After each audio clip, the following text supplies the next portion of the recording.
This week we bring you our handy-dandy guide to Election Day with all you need to know about the biggest races on the ballot on both sides of state line, plus the rest of the week's most meaty headlines, from trashing one of Kansas City's most storied theaters to a new World Cup reveal, plus the shutdown now hitting hard close to home. I don't know how I'm going to feed my kids. It's all ahead on Week in Review. Week in Review is made possible through the generous support of Dave and Jamie Cummings, Bob and Marlise Gorley, the Courtney S. Turner Charitable Trust, John H. Mize, and Bank of America N.A. co-trustees. The Francis Family Foundation through the discretionary fund of David and Janice Francis. And by viewers like you. Thank you. Hello and welcome, I'm Nick Haynes. Glad to have you with us again on our weekly journey through our Metro's most impactful, confusing and downright head-scratching local news stories. Hopping on board the Week in Review bus with us this week from KCUR News, Lisa Rodriguez, from former Star reporter Dave Helling, who still seems to be writing a big chunk of the editorials you see in our city's biggest newspaper. From KCUR local government reporter Savannah Hawley-Bates is with us, and at the helm of our Metro's newest newspaper, Next Page KC, Eric Wesson. Yes, I know this is not one of those big national election years, but Tuesday is Election Day, and there are still some pretty meaty issues on the ballot for voters to decide.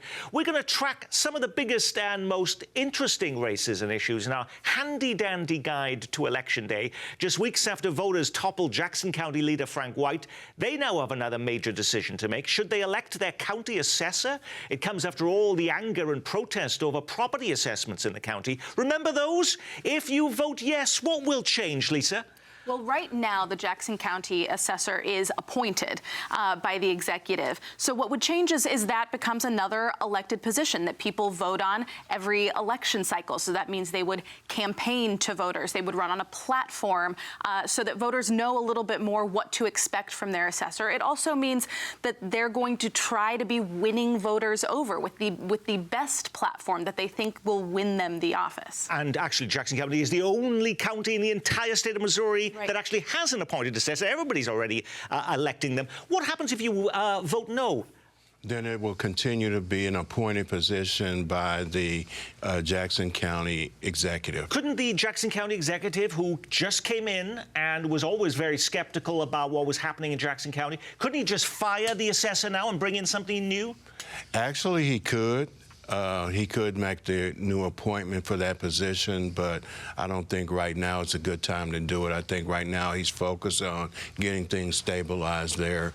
And I think this will be probably, if you talk, I know voter turnout will be low, but if you're talking about a landslide of people that want to elect the county assessor, I believe it'll be overwhelming, at least by 80%. But Savannah, is there a downside to electing the assessor?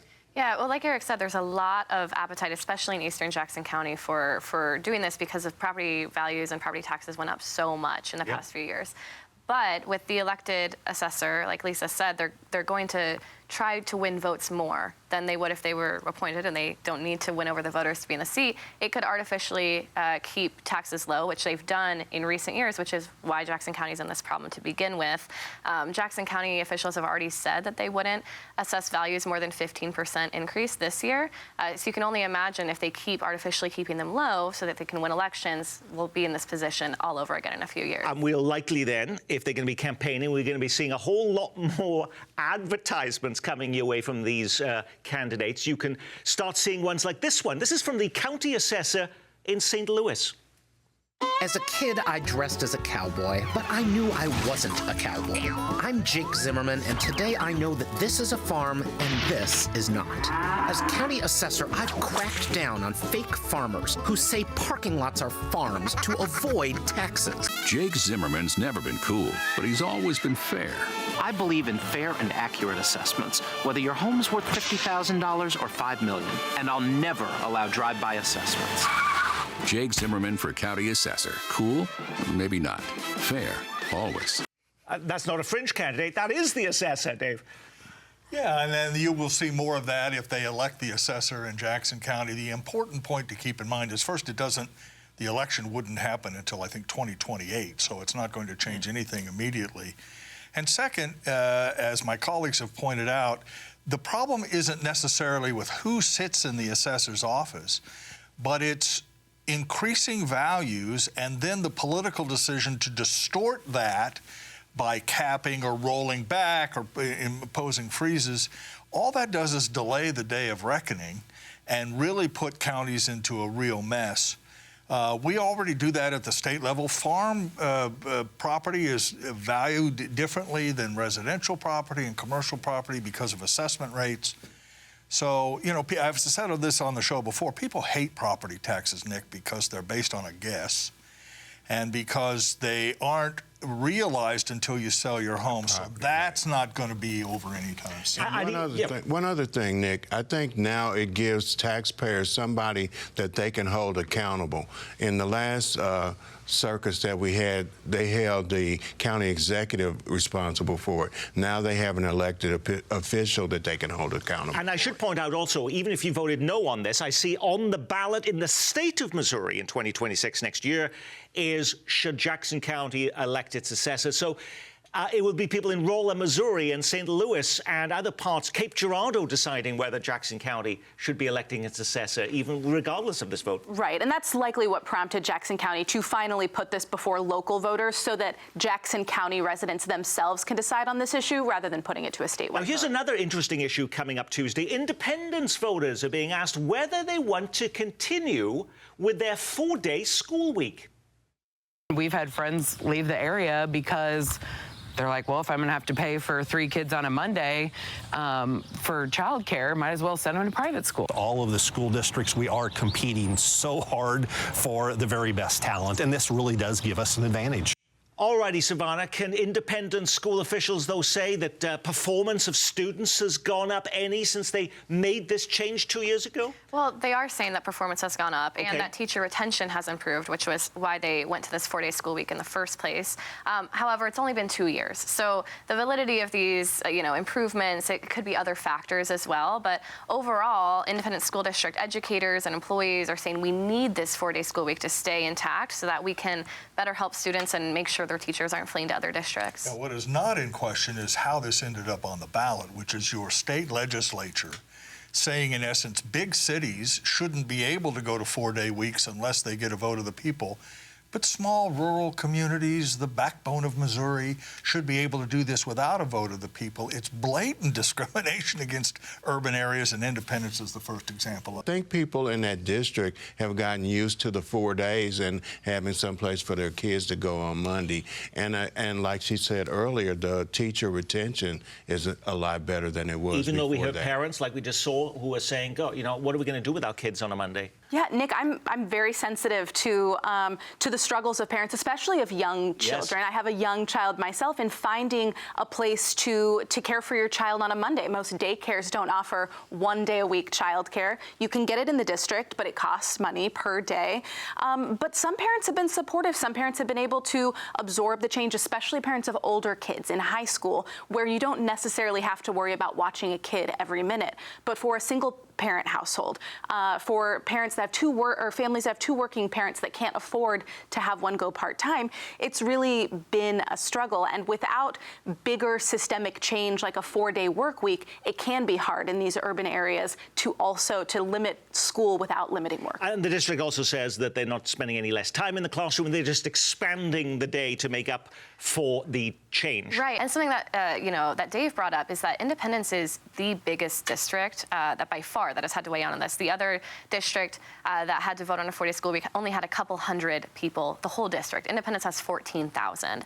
And so this vote will also be a signal to other districts in the area, in the Kansas City area, on saying, can we go to a 4-day school week? If I'm in Lee Summit, if I'm in Blue Springs, is this something Blue Valley or Blue Valley, Mission. right? Is this something that parents and teachers and the state would support? Okay, hopping across the state line now to Kansas and Prairie Village, voters there are being asked to do something kind of dramatic, toss their entire city government structure and start again. It sounds like a dauntingly huge question, but they condensed it down to just 14 words. Shall the city of Prairie Village, Kansas, abandon the mayor-council form of government? obviously it isn't working because our taxes have raised, our spending has gone up. There's been such vitriol in our city. Prairie Village is navigating a moment that is very divided, but to wholesale abandon our government because we're in a divided moment, I mean, that is a very serious and very consequential decision. Dave Helling, what happens if voters vote yes? Well, nothing immediately. Because of a quirk of the way this ended up on the ballot, the replacement system won't be voted on November 4th, just the idea of abandoning the government. And so presumably the city council would have to step up and say, okay, by ordinance, we will realign the mayor, the city administrator, city manager. But the practical reality is they could go months without a replacement. It could just be frozen in place until that's all worked out, or almost certainly taken to court. But believe me, tensions, I worked on this for the paper, tensions in Prairie Village are pretty high about this issue. You don't lobby to put this on the ballot if you're not exceedingly frustrated, though. What were those frustrations that led people to collect the signatures necessary to even get that on the ballot? Well, those issues started several years ago when the mayor and city council brought forth some zoning changes that would allow more multifamily housing, more workforce housing into Prairie Village, and people were upset. And there's a group of citizens under the umbrella of Prairie Village United who really fought these changes, who fought to remove this system of government, who put forth several ballot measures before that were tossed by the court. Tried to recall the mayor several times. And so all of these tensions have been boiling. There is a lot of tension in the Prairie Village City Council. However, I would posit that when you're unhappy with your mayor and your city council, there is a democratic process to do that involves getting elected, getting different people elected who will pass your policies. And perhaps down the line, they can consider a change in the form that could of happen government. because you do have all of the members of the city council on the ballot. I think there are 6 seats up for election this time. The council is actually 12 people. They rotate it. So, but you could have a change in the governing majority depending on the results next Tuesday. The idea, however, that if you just went to a city manager form of government, which the supporters of this proposition say would be the next step, and if you want any evidence of that, look at Kansas City, Missouri. I mean, Kansas City, Missouri has a city manager form of government. The idea that somehow that avoids controversy or gets politics out of government is really ridiculous. Now, mayoral races top the ballot in more than a dozen cities on Tuesday, including in Kansas City, Kansas, which is picking a new leader after Tyrone Garner announced he would not seek re-election. We're not going to delve into that race, as we devoted last week's show to a debate between the two candidates. If you missed it, you can catch it on the Kansas City PBS YouTube channel. But we are going to mention, though, an interesting race going on in Johnson County's largest city, Overland Park, where who would have guessed that a potential Royal Stadium in the city has become one of the big dividing issues in the race for mayor? I assure you that not 5% of the people of Overland Park in the vicinity of this area that is being considered for a stadium wants it there. Now, that's former City Councilman Faris Farasati, who is challenging Overland Park Mayor Kurt Skoog. Interestingly, they've never done one debate together during this election, and we tried hard to pull it off. Farasati said yes, but Mayor Skoog says he didn't have the, quote, capacity to participate. Does that speak to the bad blood between these two candidates? Yeah, I mean, I think so. The Johnson County Post also tried to do a panel with both candidates, and only Skoog agreed, and Farasati did not. Farasati's also been, going after Mayor Skoog about campaign spending. Farasati spends a lot less. He allegedly has only reported $25 for his whole campaign, whereas Mayor Kurt Skoog has, above $160,000, which is normal for elections like this. But they would view, though, that a lot of those contributions are coming from the very developers that have the projects that want to get tax incentives in Overland Park. Right, and Mayor Skoog is saying maybe this isn't a bad thing. Overland Park is, the biggest city in Johnson County, and it's also brought a lot of development in recent years that residents seem to enjoy. And so that is sort of the central question here is development, yes or no? Yeah. But it's also interesting that all the things you talk about in Prairie Village, aren't some of those exactly the same things playing out in Overland Park? I remember when they just launched a brand new tree on the flag there as a branding for the city. And a lot of the Facebook comments were, well, they needed to put an apartment complex on there, not a tree, because that's what all they're putting in there. I live in Lenexa. Same discussions are going on. So that's why Prairie Village is important, because I do think there is a restlessness politically in the suburbs in which people are saying, is this the best way to govern? And I think we'll see the results of that maybe in Overland Park and in Prairie Village Tuesday. What other race or election trend are you paying attention to locally on election night on Tuesday, Eric? I'm still stuck on the Overland Park one. Yep. Because how do you say you don't have the capacity to do a debate? Well, last week, as we were hosting those mayoral candidates in Wyandotte County, that meant we didn't get to have a chance to talk about the streetcar extension grand opening. It's now been operating for a full week. Has it been smooth sailing for the extended line down to the Plaza Savannah and UMKC, or are there teething pains that didn't quite make the news? Well, I'm a big fan of it. It takes about 30 minutes to ride end to end from the River Market down to UMKC. It can go faster because of the transit-only lanes, although I will say on opening day there was a crash that occurred involving the streetcar. So there's maybe some it was shut down for a while. Yes, there's some growing pains involving exactly where you can and can't drive and operating around the streetcar. Eric. Yeah, I think it was smooth sailing behind the scenes, but those kind of things, and people kind of confused about, can they drive in this lane, or do they have to stay out of that lane, and how do they make turns? But they have right turn lanes there as well. Lisa. I think any type of lane changes, anything that's going to limit the ability of drivers in Kansas City, you can't come here, you can't turn here, is going to take a while to get used to. Or the alternative, chase people off that street. People will go to Broadway or Southwest Traffic Way or Gillum or any number of north-south streets. And it'll be interesting to see over time whether that has the lack of car traffic, A, develops, and B, if that's a problem for the businesses on Main. The businesses are excited about it because they've seen uptick in businesses. Now those streetcar and lane shutdowns and parking is a little bit easier for people to get to. It was the same thing in City Market, remember, when the original streetcar opened, that there were excitement at first, and then people started going, well, maybe it's a little different. So we'll just have to pay attention. Well, Kansas City's World Cup Committee was also promising a big update this week. This one centered on the FIFA Fan Festival. That's the free food, soccer and music experience that will accompany the global tournament when it arrives in June. We knew the event will happen on the south lawn of the National World War I Museum, but few other details were known. What did we learn new, if anything, this week, Lisa? I don't know that we learned much earth-shattering news here, but we did get some images. We saw that there's going to be this big heart-shaped archway. Apparently, the heart is Kansas City's new thing. It's on the flag. We've got the statues of the hearts. So it'll be a big heart archway, big screens. I don't know that any of this is shocking. We knew this would be where people would watch. We knew there'd be screens and a beautiful layout there. And it'll be open for 18 days, so not just for the games that Kansas City will host, which is only about 6 of them, but anytime the U.S. team plays, that will also be open, and on some of the other more significant, bigger World Cup games that take place as well. Yeah, absolutely. And so people can go there to watch it, which might solve some of the headaches with transportation, of people not knowing how exactly to get to Arrowhead Stadium to watch the games. They can stay downtown off the streetcar line and watch the games there.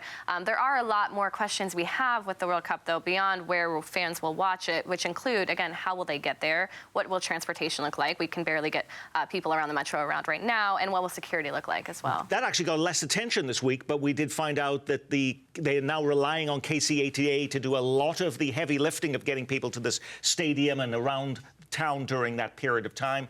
They said we need $11 million to make that happen, and they don't have the money. But they'll find it. Okay. I'm sure they'll find it in the left pocket or the right pocket. But I know that there are going to be contracting out for other areas to come in and provide transit. You're going to have a lot of Uber drivers, a lot of private drivers. So I think transportation is going to be a lot better than we think it's going to be right now. Yeah, KC 2026, the group that is planning for Kansas City's games in the World Cup, has at least 200 buses that will act as shuttles to only go between the airport and downtown, and then also out to the stadium. So that will take care of a lot of the fan traffic. What's happening with KCATA is to make sure that those holes can get filled. Can people get around town?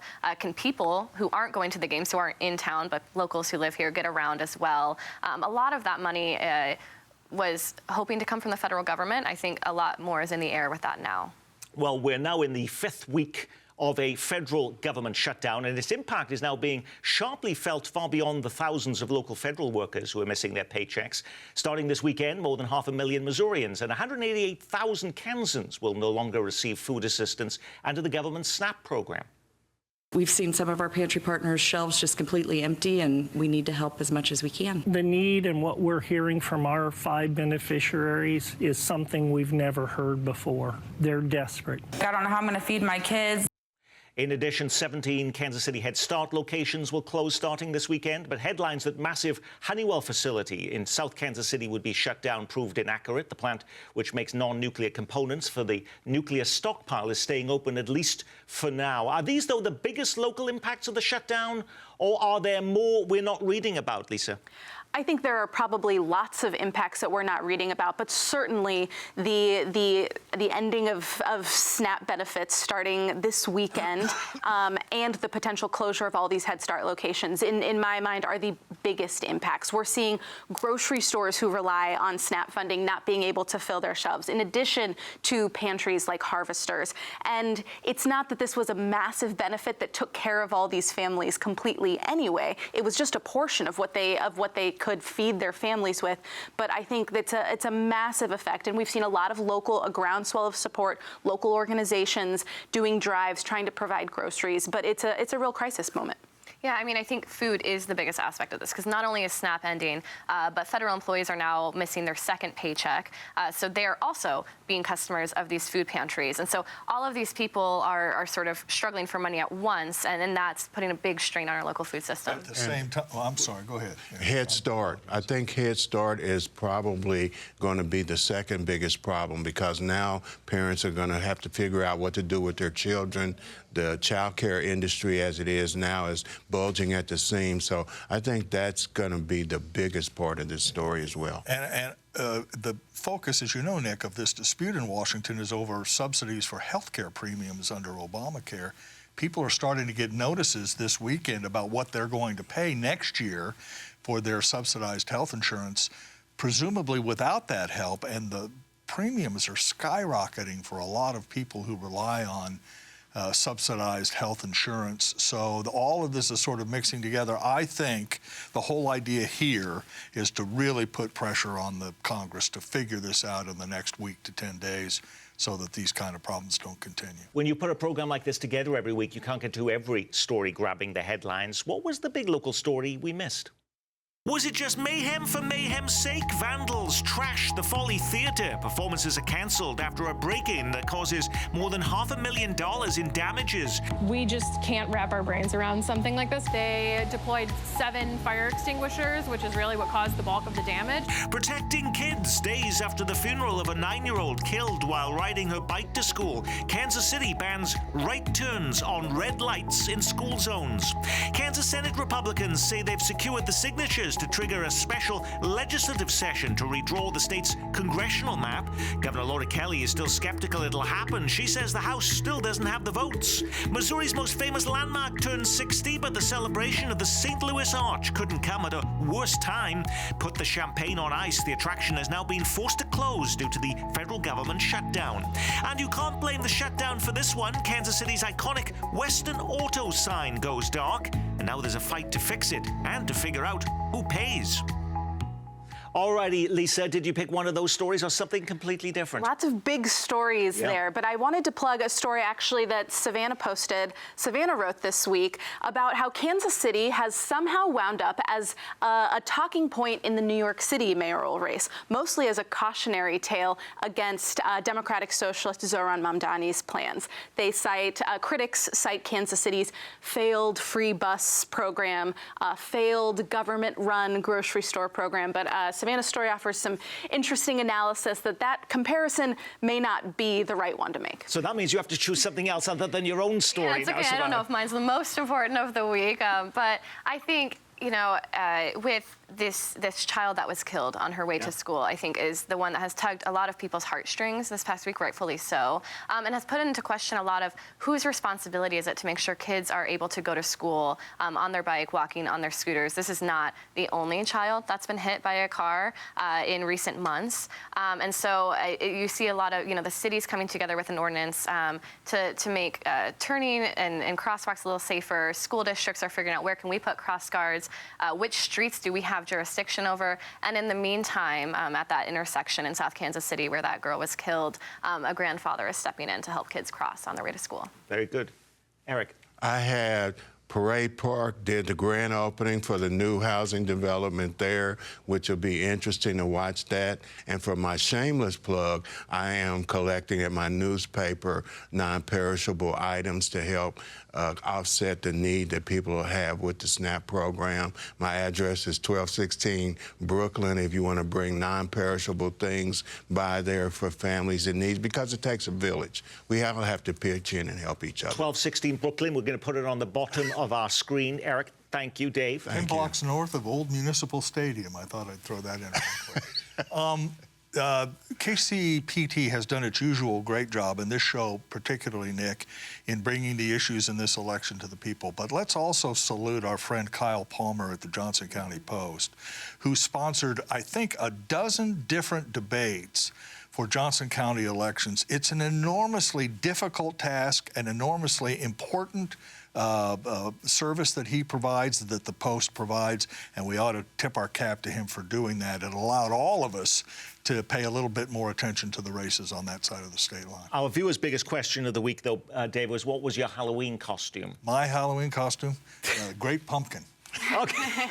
And on that, we will say our week has been reviewed courtesy of KCUR's Lisa Rodriguez and Savannah Hawley-Bates. From Next Page KC, Eric Wesson, who is going to be a K-pop demon hunter for Halloween, and news icon Dave Helling, and I'm Nick Haynes. From all of us here at Kansas City PBS, be well, keep calm, and carry on.